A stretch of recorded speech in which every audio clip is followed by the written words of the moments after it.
भूल भुलैया जैसी कल्ट के सीक्वल की जब खबरें बाहर आई थी तो ऑडियंस मेकर्स से खुश नहीं थी, क्योंकि इसमें अक्षय कुमार को हटा के कार्तिक आर्यन को लिया जा रहा था। लेकिन रिलीज के बाद भूल Bhulaiyaa 2 was a commercial success और वहीं पे 2022 की one of the top grossing Hindi film भी बन गई, जिसने कार्तिक आर्यन की बढ़ती पॉपुलैरिटी को आसमान चढ़ा दिया था। And the movie received generally positive reviews from critics and audience. लेकिन फिर भी ये पार्ट 1 के बेंचमार्क को टच भी नहीं कर पाई। आज भी अगर दोनों पार्ट में से किसी एक को देखने के लिए चुनना हो तो ज्यादातर लोग मेरे हिसाब से पार्ट 1 को ही चुनेंगे। तो एक रीमेक होकर भी अक्षय कुमार और विद्या बालन की फिल्म में ऐसी क्या खास बात है जिसे पार्ट 2 बीट करना तो छोड़ो, क्वालिटी वाइज उसके आसपास भी नहीं पहुंच पाया। चलो आज की वीडियो में जानते हैं। नंबर 1। अब क्योंकि फिल्म का जेनर ही हॉरर कॉमेडी है तो सबसे पहले उसी की बात करते हैं। पार्ट 1 को सबसे ज्यादा जिन चीजों के लिए सराहा गया उनमें से 2 चीजें उसका हॉरर और कॉमेडी भी रही है। जहाँ इसके कॉमेडी सीन इतने आइकॉनिक है कि आज भी इन्हें जब कभी भी तुम देखोगे तो नेचुरली फेस पर स्माइल आ जाएगी। स्पेशली मेरे को अक्षय और राजपाल के सीन बहुत ज्यादा हंसाते हैं। अरे बेटी पुष्पा, कहाँ जा रही हो अपने गधे पर बैठकर?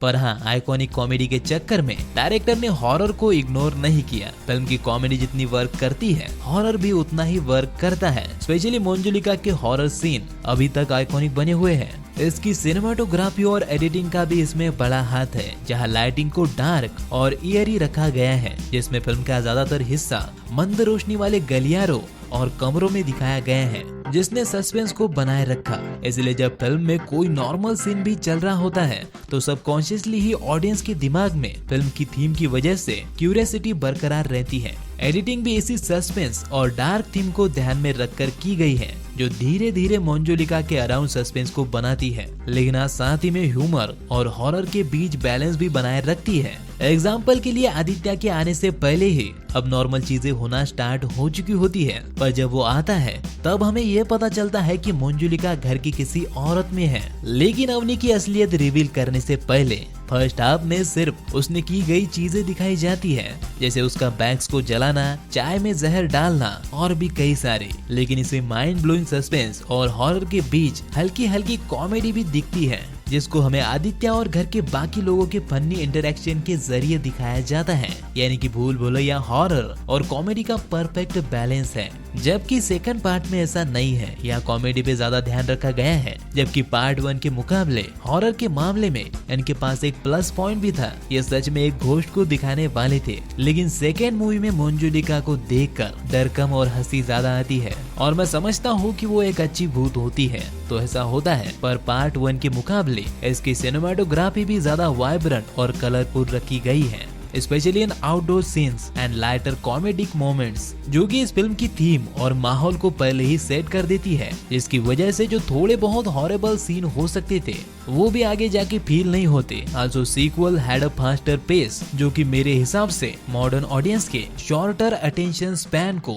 ध्यान में रखकर बनाई गई थी, क्योंकि फिल्म में हॉरर और कॉमेडी दोनों सीक्वेंसेस में क्विक कट्स का यूज हुआ है, जिससे सेकंड पार्ट में पार्ट 1 की तरह सस्पेंस बनाने का कोई भी मौका ही नहीं बचता। वो तो अच्छा है कि इन्होंने लास्ट में वो ट्विस्ट रखा था, वरना मूवी चल ही नहीं पाती। तो ओवरऑल पार्ट 2 में आजकल की हर कॉमेडी फिल्म की तरह ही हॉरर मिसिंग था और कॉमेडी भी पार्ट 1 के लेवल की नहीं थी। नंबर 2।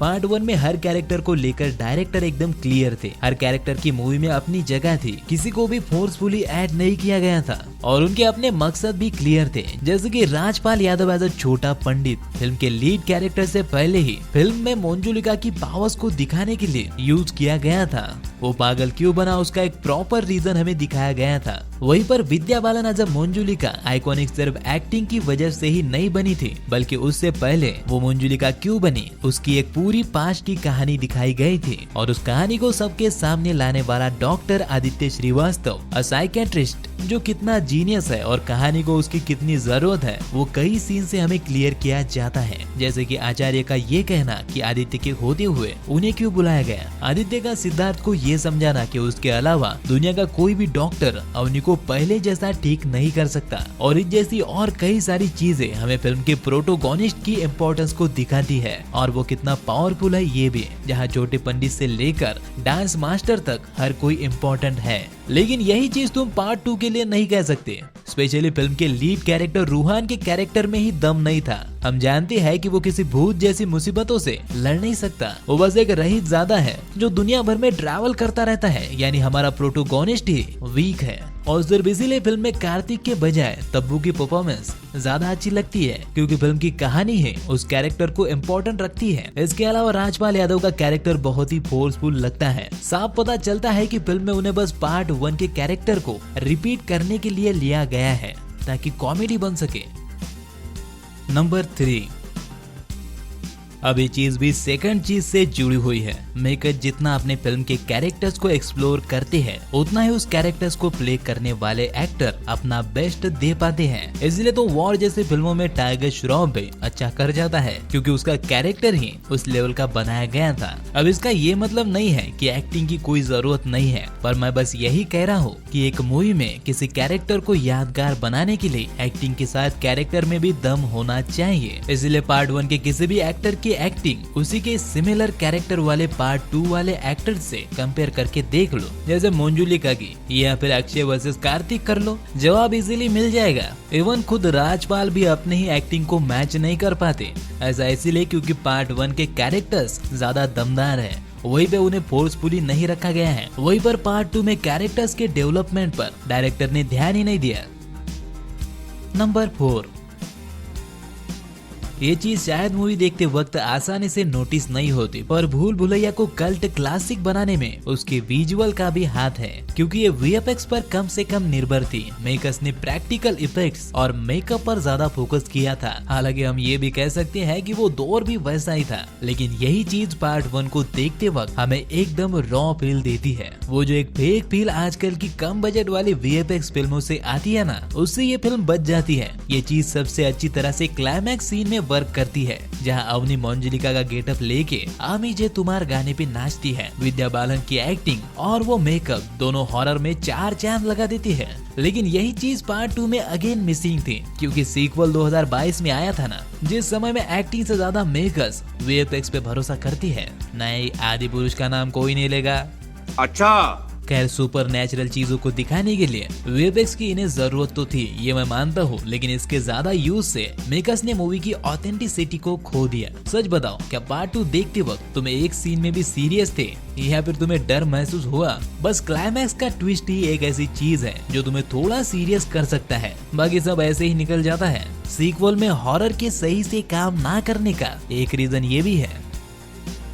नंबर 5, पार्ट 1 को कल्ट क्लासिक बनाने में सबसे बड़ा हाथ इसकी स्टोरी का है। भूल भुलैया एक्चुअली में 1993 में आई मलयालम फिल्म मनी चित्रा थाजू इस फिल्म का रीमेक है। अगर नाम गलत ले रहा हो तो स्क्रीन पर तुम्हें दिख जाएगा, जिसके 4 लैंग्वेजेस में रीमेक बने हैं। अब था Mitra 2004, a Kannada remake with some plot changes, Chandramukhi 2005, a Tamil remake, Rajmohol 2005 Bengali remake और भूल भुलैया 2007 हिंदी रीमेक। तुम्हें पता है ये चारों सक्सेसफुल रहे थे, क्योंकि फिल्म की कहानी ही ऐसी है। अगर इसे ठीक से ना बनाया जाए तो चीजें बिगड़ सकती है। मैंने पहले भी कई बार कहा है कि रीमेक अगर सोने का खजाना है तो उसके साथ हस्तर भी आता है, जो जरा सी गलती पे बॉक्स ऑफिस पर श्राप लगा सकता है। वैसे पार्ट 2 के डायरेक्टर अनीस बाज़मी ये बात अच्छी तरह से जानते थे कि वो पार्ट 1 को टक्कर नहीं दे सकती, और इसलिए उन्होंने बड़े ही स्मार्टली बस पार्ट 1 का नाम यूज किया और पार्ट 1 से कुछ चीजें उठाकर अपनी एक अलग कहानी बना दी। पार्ट 1 की वजह से लोग थिएटर में भी आ गए और कहानी अलग होने की वजह से कोई भी कंपेयर भी नहीं कर पाया।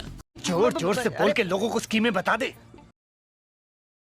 नंबर 6, प्रियदर्शन जब पार्ट 1 बना रहे थे तो उनका मकसद बिल्कुल क्लियर था, कहानी एकदम रेडी थी। उन्होंने बस उसकी कहानी को और प्रैक्टिकल वे में एक्सप्लोर करने की कोशिश की, जहां रिलीजन और साइंस को एक साथ लेकर मंजुलिका को भूत को भगाया गया। लास्ट में कोई भी ये समझ नहीं पाता कि अवनी को वाकई में डिसोसिएटिव आइडेंटिटी डिसऑर्डर होता है या फिर उसमें वाकई में मंजुलिका थी। हाँ, फिल्म के बीच में आदित्य ये एक्सप्लेन करता है कि आखिर कैसे अवनी मंजुलिका बनी थी, पर अगर तुमने क्लाइमैक्स देखा है तो तुम्हें याद होगा कि लास्ट में पूजा और साइंटिफिक ट्रीटमेंट दोनों होते हैं। तो डायरेक्टर ने हर रियलिस्टिक चीज को फिल्म में रखने की कोशिश की है, इसलिए मूवी हमें क्या दिखाना चाहती है ये साफ नजर आता है। लेकिन पार्ट 2 को लेकर ऐसा नहीं कह सकते, फिल्म का कोई मोटिव नजर नहीं आता सिवाय एंटरटेनमेंट के। और मैं मानता हूँ कि हर फिल्म का कोई साफ मकसद हो या फिर वो हमें किसी इम्पोर्टेंट टॉपिक को लेकर कुछ सिखाए, ऐसा जरूरी नहीं होता। कई मूवीज तुम्हें बिना किसी क्लियर मोटिव और मैसेज के भी एंटरटेन कर सकती है, जिसमें कोई गलत बात नहीं है। लेकिन भूल भुलैया पार्ट 1 कोई भी मूवी नहीं है। मेरा मतलब है कि ये कोई स्टैंड अलोन मूवी नहीं है, ये भूल भुलैया का सीक्वल है।